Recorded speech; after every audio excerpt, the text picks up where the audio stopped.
उमेश मोहि पर अनुकूला करई सुमिर शिवा शिव पाई पसाऊ, बरनऊ रामचरित चित चाऊ। वे उमापति शिव जी मुझ पर प्रसन्न होकर श्री राम जी की इस कथा को आनंद और मंगल मूल अर्थात उत्पन्न करने वाली बनाएंगे। इस प्रकार पार्वती जी और शिव जी दोनों का स्मरण करके और उनका प्रसाद पाकर मैं चाव भरे चित्त से श्री रामचरित का वर्णन करता हूँ। भनिति मोरी शिव कृपा विभाती, शशि समाज मिली मनहु सुराती।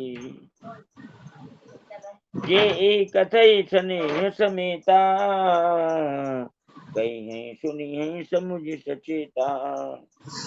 होई है राम चरण अनुरागी, कलिमल रहित सुमंगल भागी। मेरी कविता से शिव जी की कृपा से ऐसे सुशोभित होगी जैसी तारागणों के सहित चंद्रमा के साथ रात्रि शोभित होती है।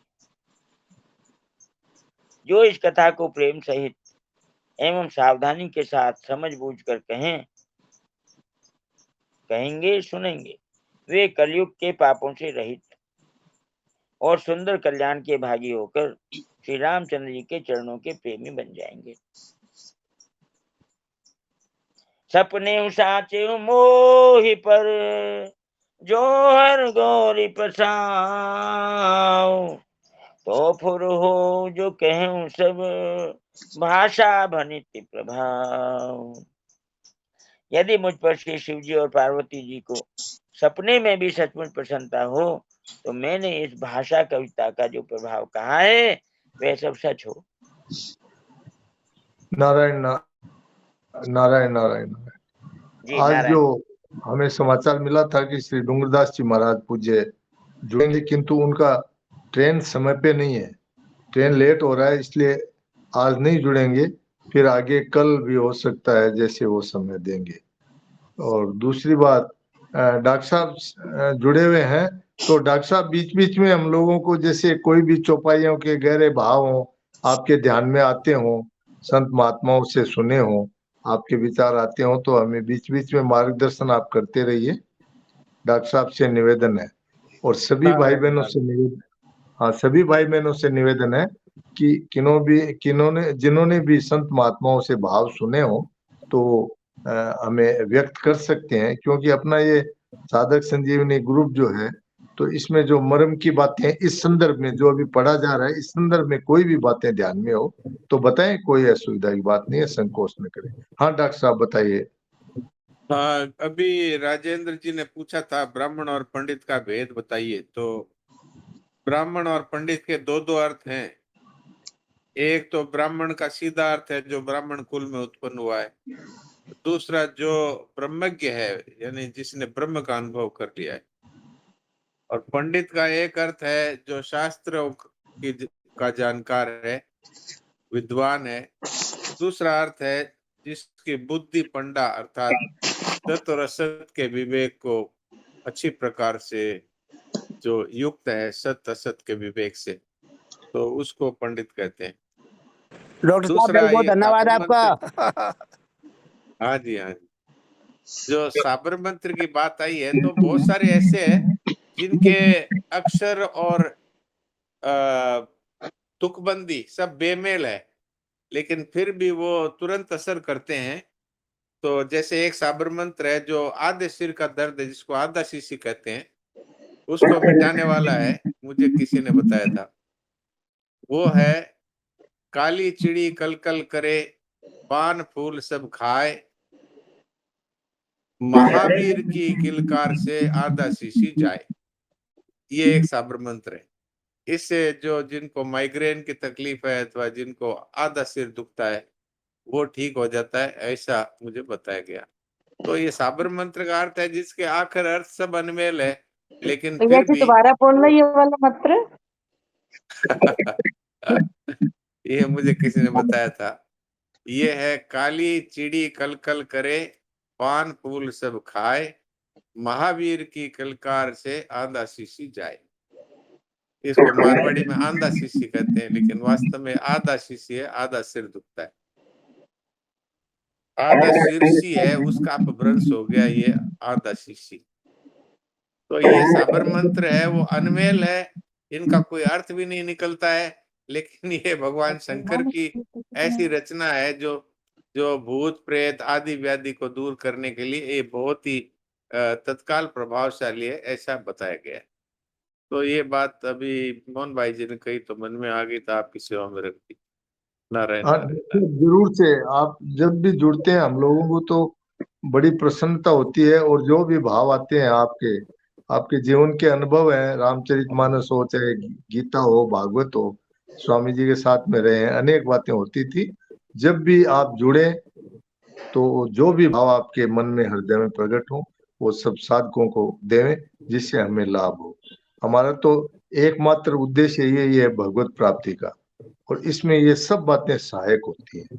तो आप हम लोगों को कोई रामचरितमानस पढ़ के पूरा करना है, वो तो भगवान की कृपा से जब होगी होगी, किंतु आचार्य जी जैसे एक एक शब्द का अर्थ अपनी तरफ से भी बता देते हैं। हरिओम भाई जी, आप जैसे बताए हैं वैसे बताते रहिए ताकि हमें मार्गदर्शन मिल सके। आचार्य नारायण। जी से मैंने ये प्रार्थना की थी हाँ हाँ। कि मानस गुडार दीपिका से या मानस पीयूष से, जहां कहीं से, जैसे आपको थोड़ा समय की तो कमी रहती है, लेकिन फिर भी हम लोगों के हित के लिए, और इनको आप जैसे आज ये मान लीजिए कि 5 दोहे होने हैं, तो उनको एक बार इसमें से देख लें, जो जो खास खास चीजें हैं, तो हम लोगों को आपका प्रसाद मिलता रहेगा। आचार्य जी, मैं आपको प्रणाम करता हूँ। डॉक्टर साहब, आपसे प्रार्थना है कि आप पूछने पर ही ना बताएं, बिना पूछे भी बताएं। जय हो, बहुत बढ़िया। जी, मैं ये सोचता हूँ कि आपका धारा प्रवाह सब चल रहा है, बीच में क्या बोले, इसलिए मैं नहीं बोलता। पर अभी मोहन भाई जी ने कह दिया, और वो राजेंद्र जी का प्रश्न ज्यों का त्यों अनुत्तरित रह गया। वो शायद ठीक से उसका अर्थ समझ में नहीं आया था, क्योंकि इन्होंने, राजेंद्र जी ने कहा ब्राह्मण और पंडित का अर्थ जरा बताइए, तो अ, अपने हरिओम जी ने इस ढंग से कहा था कि मैं आपको ओरिजिनल ब्राह्मण के पास ही ले चलता हूँ। पर वो इस बात को आचार्य जी पकड़ नहीं पाए, और उन्होंने आगे की चौपाई चालू कर दी। तो मुझे ये मन में आई थी कि ये बातें कहनी थी, लेकिन अब अपने बीच में कहाँ बोलेंगे, इसलिए मैं चुप रहा। नारायण नारायण। रही बात भाई जी, एक बात जो आपने कही है कि जहाँ जहाँ भी इसमें ऐसा दिखाई दे, मुझे तो भाई जी सारा ही ऐसा दिखाई देता है कि इसी में से पढ़ा जाए, इसलिए मैं छांट नहीं कर सकता। हाँ, तो फिर आप पढ़िए ना। उस दिन तो क्या हुआ था, शुरू शुरू में जब बद्री भाई जी ने कहा था कि भाई आप तो ये भाई जी का अर्थ है ये पढ़ते जाइए, लेकिन मेरे उसी टाइम भी मन में आई थी कि वो श्लोकों का जो शुरू शुरू के जो मंगलाचरण के श्लोक थे, उनका जो भाव था वो संस्कृत में होने के कारण से, और उसका भाव भी गूढ़ होने से, एक बार ऐसा लगा कि अरे ये कहाँ फंस गए, अपने तो सीधा सीधा हिंदी का अर्थ पढ़ते जाए। लेकिन इनके जो गूढ़ भाव है वो गुड़ार दीपिका में और मानस पीयूष में है। और राम किंकर जी जैसे जो रामायण के मूर्धन्य विद्वान रहे हैं, उन लोगों के भी विशेष विशेष भाव इसमें आए हैं। तो अखंडानंद जी के भी हैं। तो जहां कहीं मौका लगे वहां पर आप यदि बीच बीच में इनको बताएंगे तो बहुत अच्छा होगा। अपने तो जैसे मोहन भाई जी ने कहा कि रामायण को जल्दी जल्दी खत्म करना उद्देश्य नहीं है। अपना उद्देश्य है कि इनके गूढ़ भावों को सभी लोग समझे, और भगवान श्री राम के चरणों में अनुराग हमारा उत्पन्न हो। ये हमारा उद्देश्य है, न कि खाली पढ़ना और सुनना। जी नारायण। नारायण नारायण। नारायण नारायण भैया जी, वो दोबारा बताइए। एक मिनट वो एक मिनट काली एक मिनट भाई, एक काली। मिनट एक मिनट हाँ हाँ एक मिनट बताते हैं। मोहन भाई जी एक बार आप बोलिए। हाँ, हरिओम भाई जी से भी ये निवेदन है। एक दिन आप बता रहे थे हरिओम भाई जी अपने चैनल में ही कि डूंगरदास जी महाराज को रामचरितमानस की सब चौपाइयां, दोहे, सोरठे, छंद सब याद है, और उनके अर्थ तो इतने गंभीरता से वो सारगर्भित बताते हैं। तो ये बात सुन के हमको खूब ही आश्चर्य हुआ कि रामचरितमानस में लगभग 5000 चौपाइयां हैं, 1076 दोहे हैं। एक चौपाई के अंतर्गत 4 तो मिनिमम चौपाइयां हैं एक दोहे के अंतर्गत, और ऊपर में 10, 12, 15 भी हैं उत्तरकांड में और में।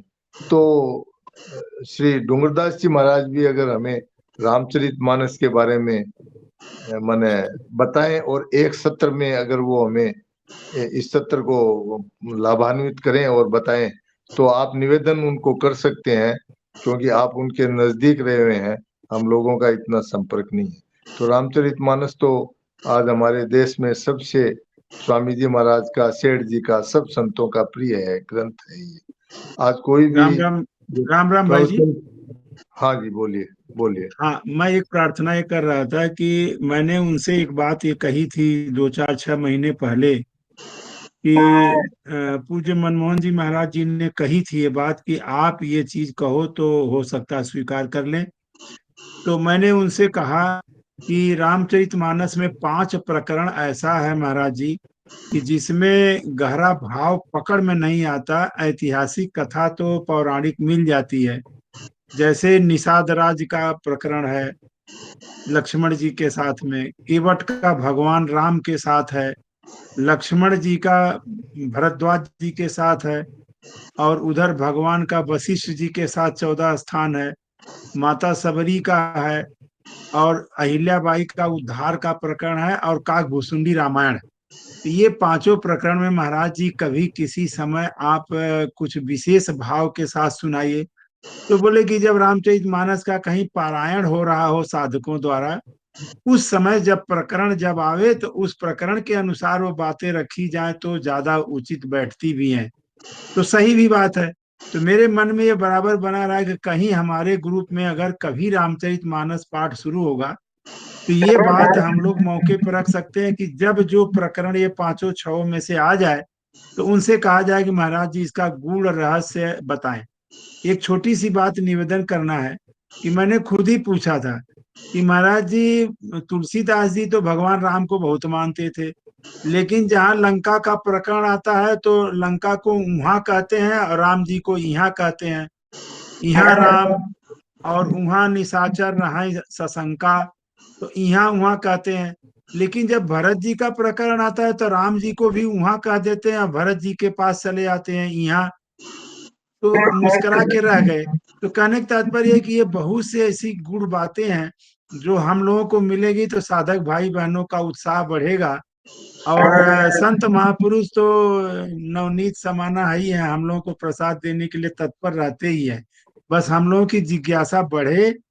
और एक प्रार्थना मोहन भाई ये है कि 5 ऐसी टीकाएं हैं जो रामचरितमानस को प्रकाशित करती हैं। विजयानंद त्रिपाठी जी की विजया टीका, महात्मा अंजनी नंदन शरण जी का मानस पीयूष, पंडित राम किंकर उपाध्याय का युग तुलसी, और स्वामी प्रज्ञानंद सरस्वती का मानस गूढ़ार्थ चंद्रिका, और विद्या भास्कर आचार्य जटाशंकर दीक्षित की जटाशंकरी टीका।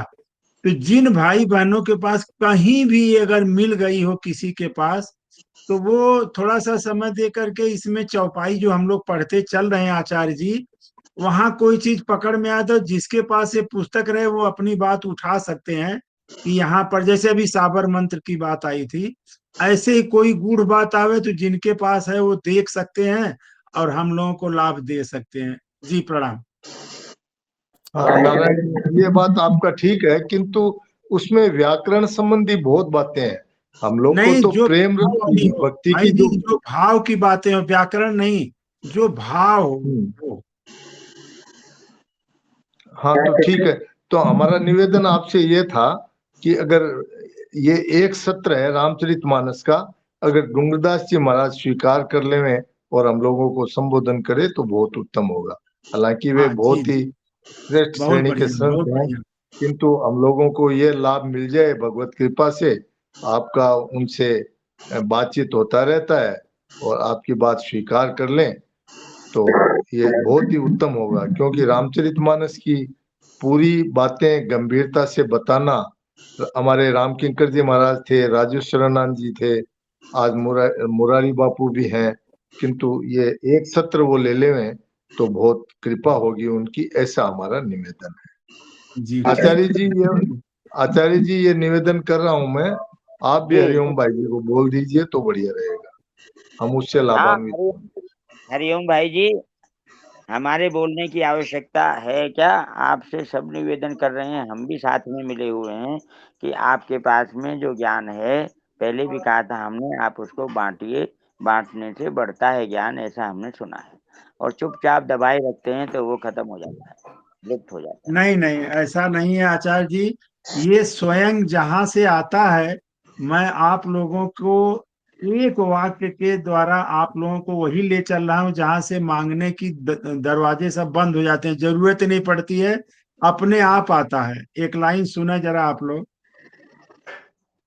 सानंद मानंद बने बसंतम, आनंद कंदम हृतपात्रवृन्दं,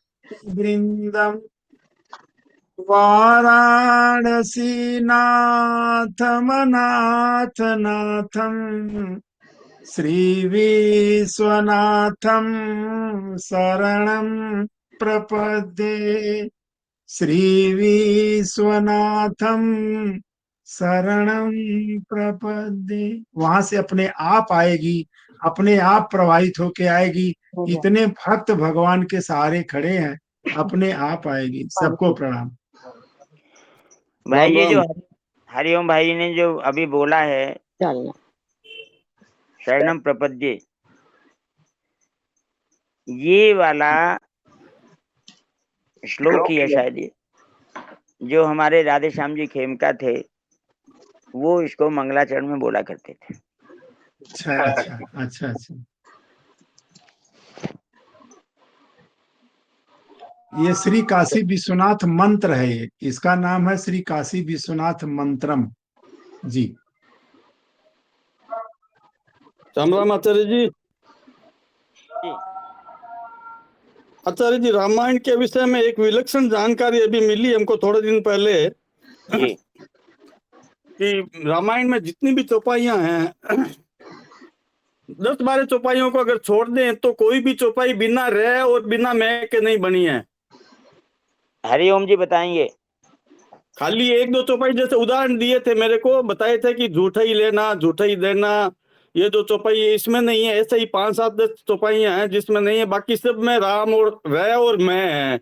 बिना और रह और मैं के कोई चौपाई नहीं बनी है। हरिओम जी की गिनती में सब कुछ है, ये बता देंगे सब। नहीं आचार्य जी, हमको तो राम जी के अलावा कुछ दिखता ही नहीं है, इसलिए उधर दृष्टि ही नहीं गई।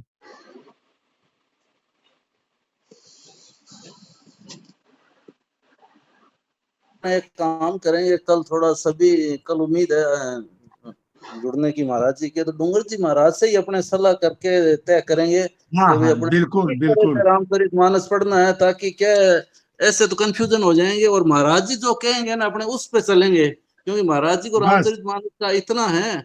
और बाकी तो बहुत। देखो दिनेश जी, आप पर जैसे ये मेरे को तो इतना वो जानते नहीं, हालांकि मैं जब फोन करता हूँ तो वो उठा लेते हैं कई बार 90%, तो वो पूरी बात करते हैं, कोई बात नहीं है। बाकी आप वो प्रवीण जी थोड़ी प्रार्थना करना, और हम सब भी करेंगे, तो किसी तरह अपने को जो टाइम देंगे, और नहीं तो कल अपने उनसे सलाह करके इस वो बताएं, उस मार्ग में चलेंगे वे हमको रामचरितमानस किस तरह पठन मनन स्मरण करना है, तो उसी हिसाब बस से बस, बहुत बढ़िया भाई जी, बहुत अच्छा रास्ता है।